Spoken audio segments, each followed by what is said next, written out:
All right, here we go. Last episode, episode 8 of Jaws of the Lion. This is going to be a spoiler. If you've not unlocked this box A from Jaws of the Lion, please do not watch this. Or if you don't care and you want to watch this, go ahead and do it.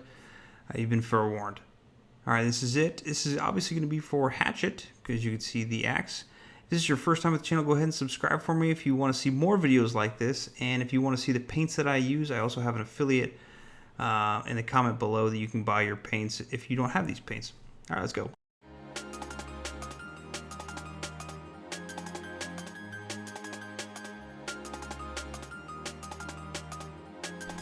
First things first, go ahead and scrape all those nasty mold lines off. There are some decently nasty mold lines on this miniature, so we are getting all of that off with our Citadel scraper tool.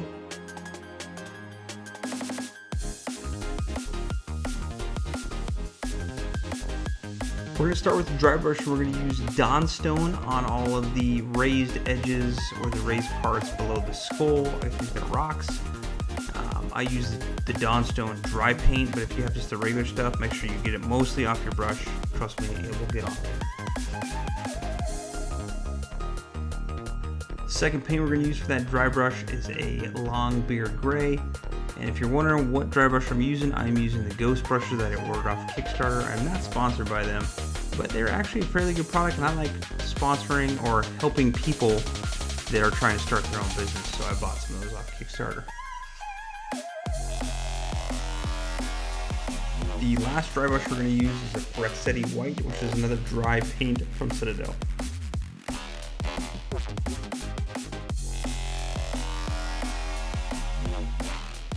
For the skull, we're going to be using Wraithbone.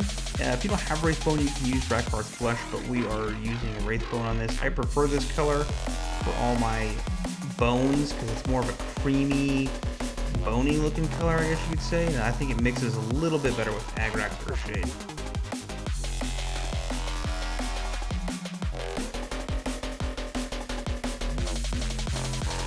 For the axe, we're going to be using little Iron Warriors. If you don't have Iron Warriors, just mix in a little bit of black into your lead belcher, and it's the same color. I'm just a whore when it comes to buying Citadel paints.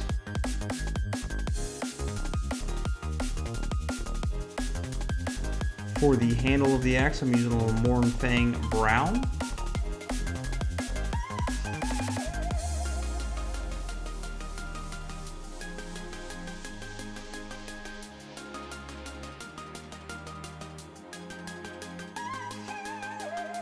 And for the little jewel piece, or as I interpret it as a jewel piece on the end of the axe, I'm using Mephiston Red.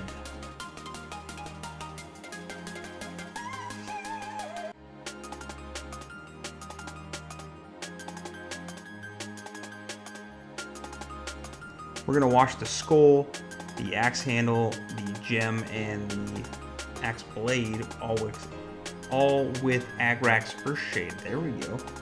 And we're going to wash that thing completely. Do not get anything on the dry brush that we had. If you want to wash that over, use a little Nolan oil, but you don't need to, because once we clean this up, it'll blend in real nice. To freshen up the metal pieces, we're going to use a little Necron Compound. If you don't have this, just take some Iron Breaker dry brush and hit those raised portions of our blade.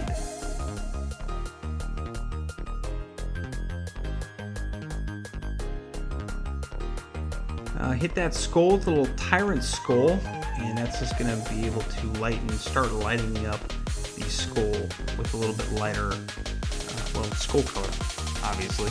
Duh.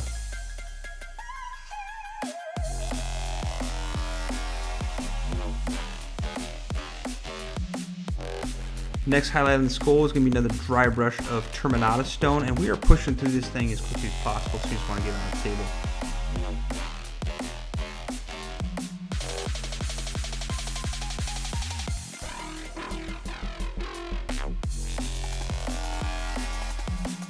Brighten that handle back up with a little bit of Mournfang Brown as our original color.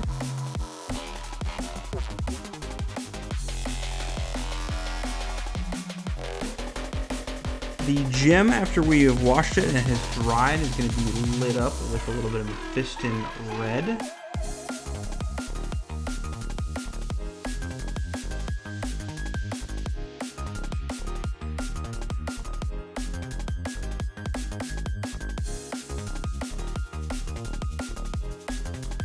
Then we're going to take the brightness a little bit further with a little Evil Sunz Scarlet, just typically on the tips and getting the outside portion of it.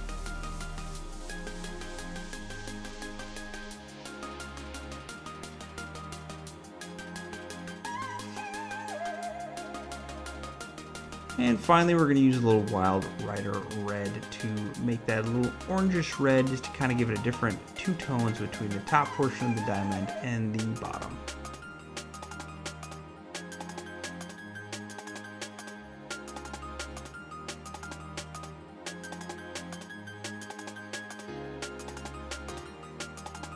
And as an optional step, we are going to brighten up the skull a little bit with a little Screaming Skull, kind of get the top of the eyes, a little bit of the cheekbones on top of the bridge of where the nose would be and the teeth, and that'll give it a little bit of brightness. You don't have to do it, but I just did it because it's real quick.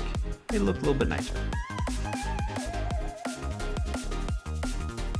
And we're going to paint the rim with Abaddon Black. Your favorite part and my favorite part, because that means the mini is effing done and it's ready to go on the table. That was so easy. You probably didn't even watch this video, but thank you for watching it if you're still watching it.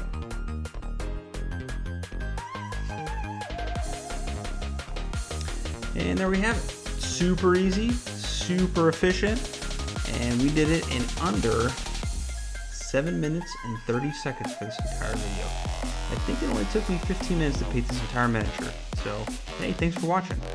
I can't thank you enough for watching these videos and subscribing if you do subscribe. If you are not a subscriber and you feel like you've learned something, please do subscribe. I appreciate it. I also have the paints listed below in the comments, so if you're wondering what they are, go ahead and check that out and stay tuned for the next videos. Alright, paint on.